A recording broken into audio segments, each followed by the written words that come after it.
Olá pessoal, hoje eu vou falar um pouquinho sobre a perversão a partir de um conto do Alberto Moravia chamado Trapaceiros Trapaceados.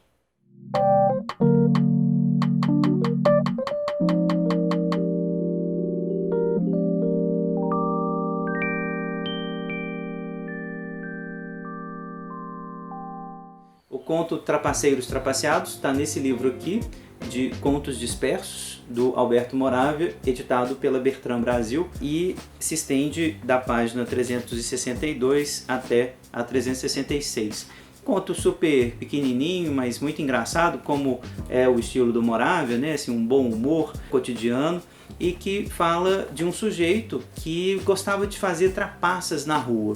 Esse sujeito que pega, por exemplo, uma caneta e fala que está passando muita dificuldade, é uma caneta de ouro, que era a única coisa que ele tinha, a última coisa que ele tinha, precisa vender essa caneta de ouro valiosíssima do avô, e aí engana o outro sujeito, que obviamente se vale da precariedade dele, que está ali falando que está precisando do dinheiro, e compra essa caneta de ouro por um valor muito menor do que ela vale efetivamente. Então a estratégia dele é sempre essa, desse trapaceador.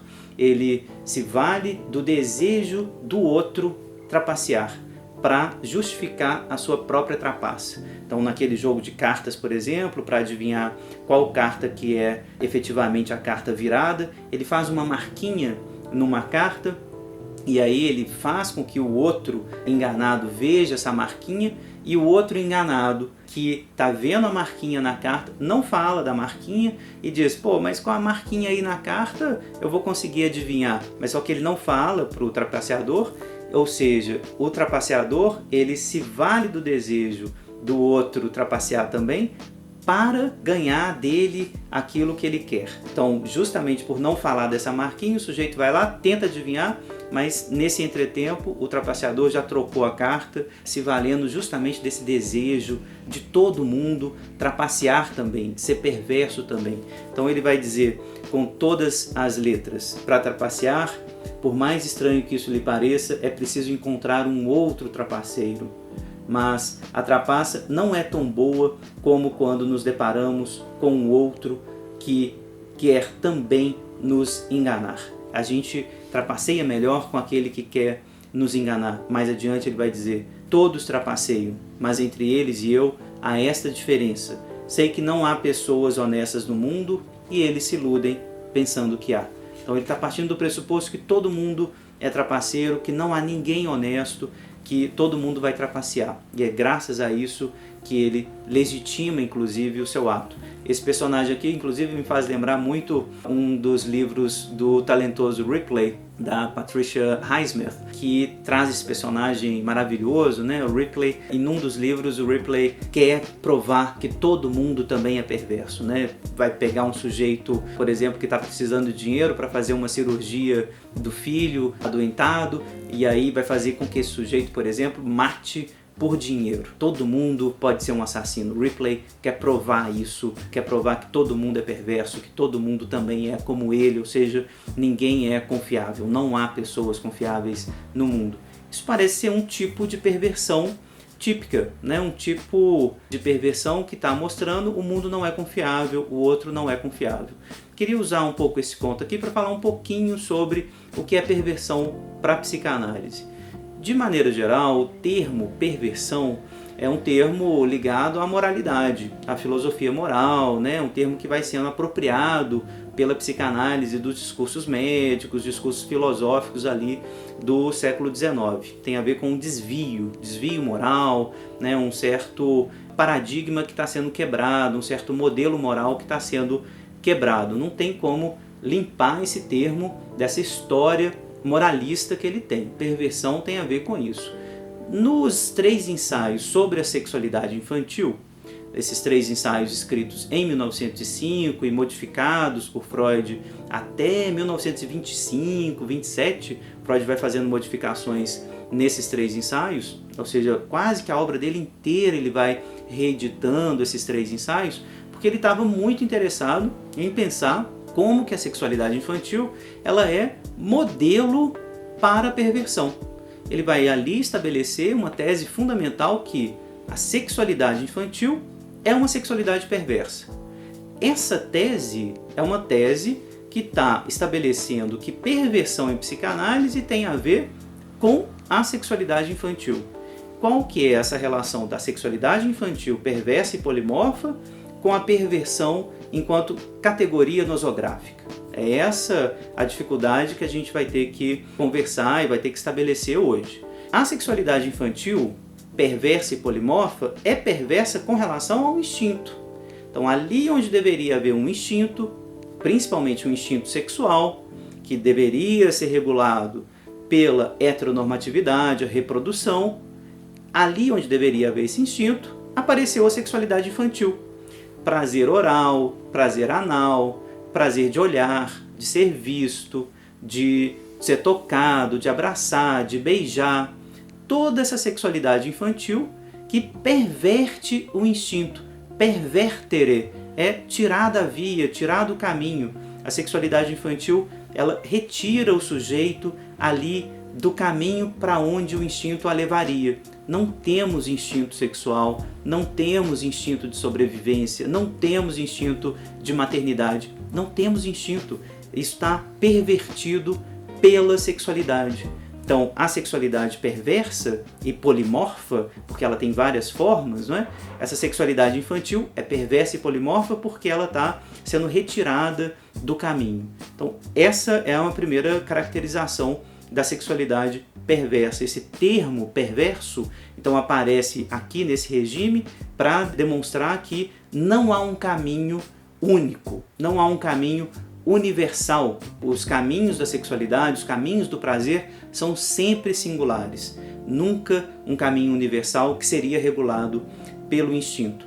Como é que a gente passa dessa posição da sexualidade perversa, que está presente em todos nós, para perversão propriamente dita, para essa categoria aqui do conto do Moravia, né, dessas perversões mais violentas que a gente tem notícia, aí sim do ponto de vista mais moralista? Ora, a sexualidade infantil é uma sexualidade que tem que ser recalcada, uma sexualidade que ela é parcial, é uma sexualidade que está ligada ainda a um sujeito que não está plenamente constituído, um sujeito que é o conjunto de suas sexualidades perversas e polimorfas. O sujeito ainda não está integrado em torno de um eu. Essa sexualidade, então, perversa, multiforme, tem que ser recalcada. Um exemplo notável disso é o sadismo, por exemplo. Parte da sexualidade infantil, perversa e polimorfa. Não há nenhuma razão instintiva para haver sadismo. O sadismo é algo que tem a ver com prazer, com um prazer não regulado pela natureza. Não existe sadismo na natureza propriamente dito, né? O sadismo, que é o desejo de dominar o objeto, de humilhar, de fazer em pedaços o objeto pelo simples prazer de fazer isso não existe no campo da natureza. Um exemplo notável, então, é o sadismo, que tem que ser reprimido, que tem que ser recalcado. Se isso não é recalcado, isso se torna perversão efetiva. Aí sim, perversão no sentido agora da categoria nosográfica. Sadismo que estava presente ali na sexualidade infantil como mais um dos elementos do regime de prazeres da criança, que tomou a frente, que regulou, por assim dizer, todo o sujeito em torno de algo que era parcial. Ao invés de integrar num todo, essa pulsão parcial, ela tomou a frente e começou a regular o sujeito. Então essas grandes perversões, o sadismo, o fetichismo, voyeurismo, o masoquismo, todas essas grandes perversões parecem ser essas desregulações da pulsão parcial. A pulsão parcial, ela desregula esse regime que deveria ter sido tomado, organizado em torno da genitalidade, de uma genitalidade que fosse organizada pelo código sexual genital, principalmente aquele código ligado à heteronormatividade, que iria mimetizar o instinto sexual propriamente dito. Isso está posto como a normalidade, essa genitalidade heteronormativa que visa a reprodução, ou seja, que não é muito desregulada por essas perversões infantis. Quando o sadismo avança muito, fetichismo, voyeurismo, exibicionismo, todas essas perversões avançam demais e desregulam esse código, a gente tende a caminhar para a perversão. E na perversão, o que acontece? Se o sujeito está regulado pelo parcial, o objeto também se torna parcial. O sádico, por exemplo, toma o seu objeto como objeto de dominação, apenas. Então o objeto, ele é desprovido da sua alteridade, da sua inteireza, da sua integralidade, para que ele se torne apenas o meu objeto de prazer sádico. Então, na perversão, o que caracteriza a perversão propriamente dita é a recusa da alteridade do outro, da singularidade do outro, da subjetividade do outro. É isso que é recusado na perversão. Para o sádico, o objeto é apenas e tão somente objeto do meu prazer, objeto para eu dominar, objeto para eu destruir. É isso que interessa para o sádico. O masoquista, a mesma coisa. O objeto é apenas aquele que me domina, apenas aquele que me destrói, apenas aquele que me humilha. A minha relação com o outro passa necessariamente por aí. Não pode passar por outro lugar. Então o perverso, ele tende a fazer com que aquilo que deveria ser parcial, que deveria ter sido recalcado, fique na proeminência da organização de toda a minha vida libidinal, de toda a minha vida psíquica. O neurótico, ao contrário, ele tende a recalcar essas perversões infantis. Todos os neuróticos vão ter essas perversões infantis. Um pouquinho de sadismo, um pouquinho de exibicionismo, um pouquinho de voyeurismo, um pouquinho de masoquismo. Todo mundo vai ter um pouquinho. A grande questão é que o perverso perde essa integralidade, né? Isso não é reprimido, e uma dessas parcialidades toma a frente, organiza a vida como um todo, e isso tem consequências para o objeto. O objeto também ele fica parcializado, ele continua parcializado. No fetichismo, por exemplo, o objeto ele só pode ser reconhecido marcado pelo fetiche. Eu não reconheço o objeto como objeto inteiro, ele não entra na minha relação de prazer se ele não for devidamente colocado um anteparo, né, que é o fetiche, para que eu possa me relacionar com ele. No caso dessa perversão do personagem aqui do Alberto Moravia e do Ripley, né, o personagem da Patricia Highsmith, esses perversos que tratam o outro como trapaceiros em potencial, né, o outro nunca é confiável, o outro sempre é perverso também, ele sempre vai querer me enganar. Existe uma relação de sadismo aqui que está posta, que necessariamente é aquilo que me organiza com o outro. Para esse tipo de perverso, o sadismo é o grande organizador social. Eu não confio no outro, eu não posso esperar nada de bom do outro, porque o outro sempre vai querer me enganar. Então, eu só vou querer enganar o outro, eu só vou querer humilhar o outro, eu só vou querer também roubar aquilo do outro.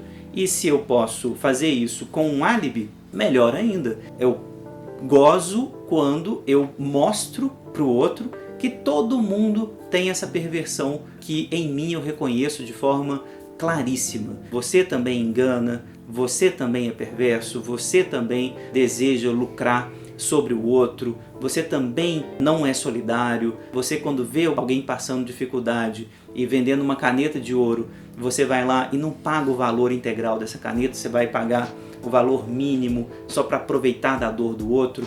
Isso legitima, isso dá um certo álibi para o meu sadismo, para vender a caneta, na verdade, de ferro pintado, mas dizendo que é de ouro. Isso vai me legitimar, isso vai me deixar, inclusive, mais feliz de que não enganei, na verdade, porque, na verdade, quem quis enganar foi você. Essa lógica da perversão, aqui no personagem do Moravia, me parece uma lógica exemplar de como que a gente passa da sexualidade infantil, perversa, para perversão como um todo. O objeto continua parcial, ou seja, nesse caso, ele continua sendo o objeto a enganar e o objeto enganador. A relação com o outro está sempre estabelecida por essa via do engano. Que a gente vá se enganar, que a gente vá desejar brincar com o outro, de esconde-esconde, de enganar, de falar uma mentirinha, que no mundo neurótico isso exista como, inclusive, fonte de prazer,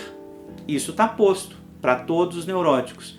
Que isso organize a vida de alguém é outra questão. É isso que vai distinguir a neurose comum da perversão que tomam o engano, por exemplo, o engano como sendo o regulador das relações libidinais. Então, enganar, brincar de enganar, ir ao teatro, por exemplo, eu acho que é uma grande brincadeira de enganar. Pode ser muito prazerosa, mas isso tem um lugar, isso tem um limite, né? Isso tem toda uma certa lógica das trocas, etc. Campo da neurose. Mas regular a sua existência através do engano, isso é outro departamento, isso é uma outra lógica. Era isso que eu queria então comentar a partir desse conto do Moravia, que eu gosto demais, recomendo muito a obra dele como um todo, né? Um autor super engraçado, assim, contos que estão se passando ali mais ou menos na primeira metade do século XX, na Itália principalmente. Vale muito a pena ler o Moravia, esse é um dos contos brilhantes dele. Recomendo a leitura então, e recomendo também a leitura dos 3 ensaios sobre a sexualidade infantil, texto seminal do Freud, né, onde ele começa a estabelecer as bases daquilo que é a sexualidade perversa, infantil, que por sua vez vai dar origem talvez à perversão, né, a posição subjetiva, a categoria nosográfica, que é diferente então da sexualidade infantil, essa posição que é a perversão. Eu espero ter deixado então claro os principais pontos entre a sexualidade infantil, que é perversa, e a perversão propriamente dita, posição nosográfica, para a gente começar a conversar sobre isso. Então, se vocês gostaram, se quiserem comentar, critiquem, compartilhem, se inscrevam no canal, é importante, me deem notícias sobre o que vocês acharam desse vídeo. Muito obrigado.